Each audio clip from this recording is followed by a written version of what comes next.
Hello, and welcome to the second recorded session of the pre-diagnostic group, where we'll be looking at resilience and coping skills. My name's Lucy, and I'm a peer mentor for The Faraway. We are an autistic designed and led company who support autistic adults in and around North East Lincolnshire. We have a number of people joining us today, so if you'd all like to introduce yourselves, please. I'm David Willis. I'm project manager with the Faraway CSC.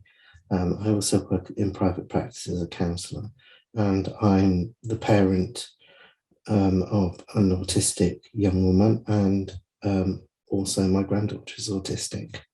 Hello, my name's Rosemary. I am the research assistant at the Faraway Kick.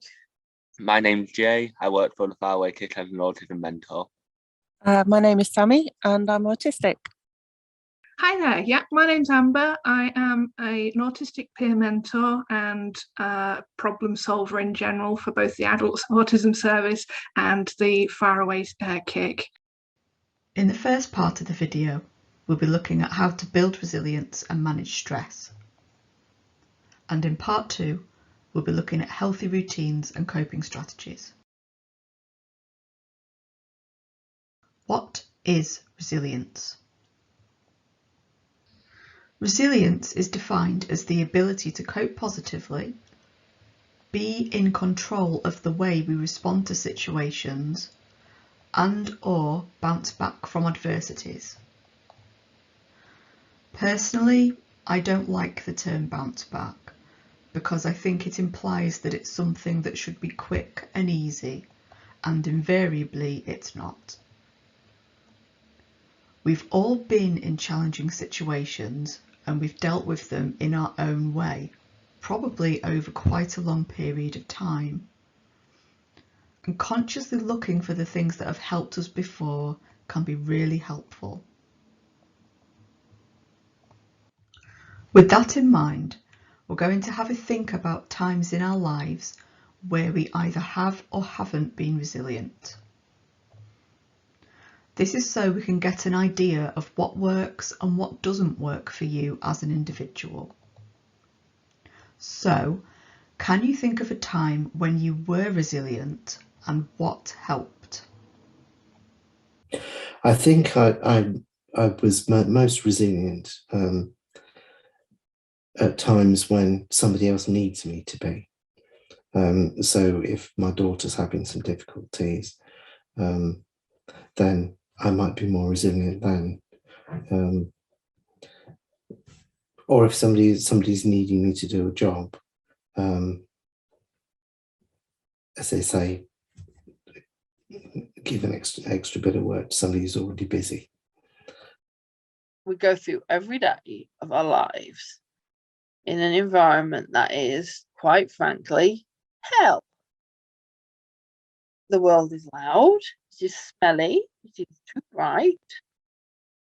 For those who are, at least for those of us who are not sensory seeking, some people are sensory seeking and like the loud, bright stuff, which you are mad. Generally, life is really hard when it's like you're going through a completely unsuitable education system, completely unsuitable employment system, and just like keeping going. You have to be resilient just to keep going. You're being resilient every day of your life. I think I've been resilient a lot in my life. Like, it's the sort of to me, being resilient is the sort of thing you don't fully appreciate in the time. It's a difficult thing to. It's a difficult. It's a difficult feeling to really harness and to use.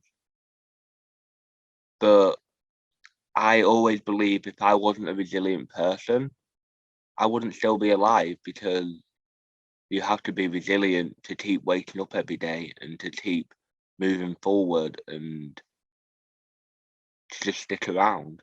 You've got to be resilient.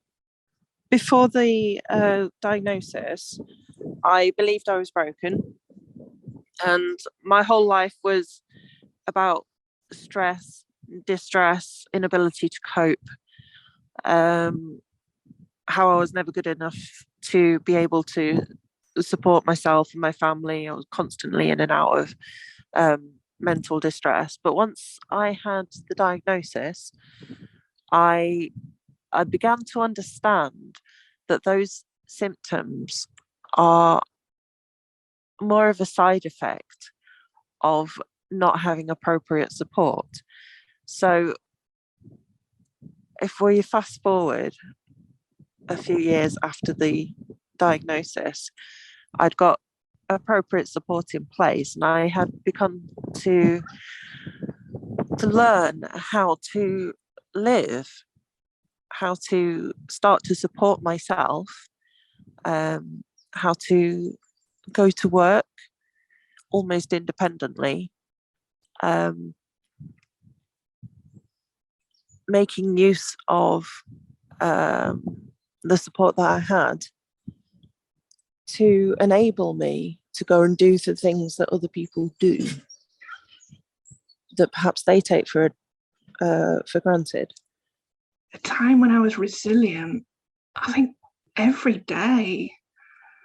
I wrote an essay for uni recently, and my tutor said to me she had to stop and take a break and come back to reading it. And she says to me, she pulled me to one side and she says to me, I didn't realise just how much you have to deal with. And I'm like, yeah, welcome to being autistic. She says, but you don't ever say anything about it. I said, well, the rest of my class aren't autistic, so they don't have to deal with the lights, with the noise, with the air conditioning, with the temperature. I know those are my issues, and I've already got things in place to deal with that. From those responses, we can clearly see that everyone has been resilient, whether they realised it at the time or not. And overwhelmingly, we can see that when we have the right support in place, resilience is easier to achieve because we are better placed to deal with things. What you'll need to think about is what that support needs to look like for you.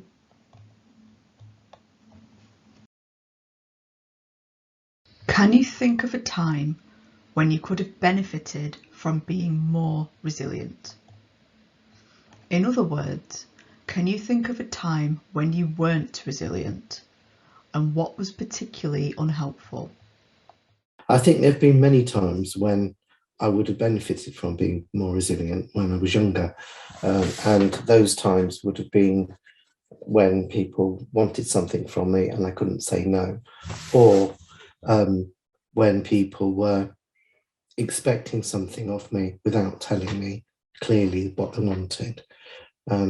What would have been really helpful then would have been those people actually saying exactly what they wanted, so that I knew whether I could help or not. Nowadays I ask, and that's much better. I didn't cope well with university the first time round. What with, not having any social skills and knowing how to make friends and being in a completely different environment and having no money. I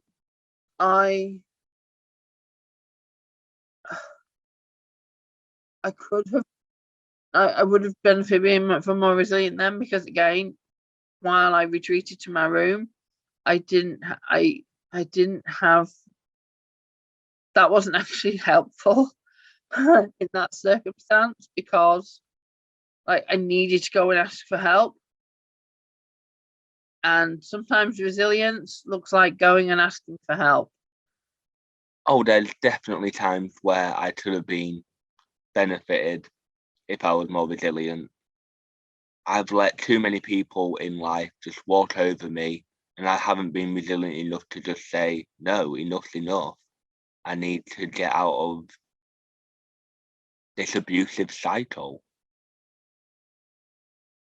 back in my early 20s, when I approached the NHS for help because I knew that something wasn't right with the way that I was struggling with my life. And I asked for help. I went to the doctor. I explained some things and I was dismissed. It wasn't until things got really, really bad for me. But I think the sort of resilience that ordinary people have, where they experience something which is distressing, but they seem to cope with it. Whereas in my early 20s, when something was distressing, it was extremely distressing. And I think there'd be things like going to university, where I would see other people do their classes and get through the day just fine. They go home at the end of the day. But me, I was struggling to get through a class without feeling like I was going to explode and sort of nuclear bomb everyone in the classroom for absolutely no reason. And I would have to go and hide into the toilet and sort of calm myself down. And I think a lot of it comes down to basic life skills because I didn't have those skills the same way that other people did. If I had those skills, I would have been more resilient, more able to get through my day in the same way that the people around me were. For unhelpfulness, that would be when people tell me it doesn't exist. It's all in your head. Well, yeah, any experience is all in your head. How's that helpful? Or when people go, well, you don't look autistic. And I'm thinking, well, do you want me to do an autism for you? You know, or my other favourite response, yeah, well, you didn't look ignorant either, but I'm not mentioning that because that seems kind of rude to point out. And well, heck, I'm autistic and even I know that's not okay, you know? So, sorry, weird humour. Humour is helpful. I think for me, I was definitely at my worst point before I was diagnosed. And like some of the responses we had there, that was mainly due to not having appropriate support. And also, in fact, not actually knowing what support I needed. My negativity throughout that period was particularly unhelpful, and I'm not going to lie, it's taken me years to change my mindset. It's certainly not an easy thing to do, but definitely one of the most beneficial. How can we build resilience? Develop positive, supportive relationships with people that we trust and who respect us. Accept that setbacks will happen. We can cultivate the ability to shift our attention to more positive thoughts. Now, this isn't easy. It takes practice and a lot of conscious effort, but it is absolutely possible. Take responsibility, make decisions, and take action. Practice mindfulness or relaxation. This is often the last thing that most people want to hear, but any kind of relaxation will help you become more resilient. When you're able to relax, you are able to cope more effectively. And relaxation is a really personal thing. What will relax one person won't necessarily relax another. But ultimately, anything that will bring your cortisol levels down will help to alleviate anxiety and make you feel better. Take care of yourself. Identify what you need in order to do this. When I understood specifically what I need to do to take care of myself, I definitely became more resilient. That's the end of part 1. Join us in part 2, where we'll be looking at healthy routines and coping strategies. Thank you for watching.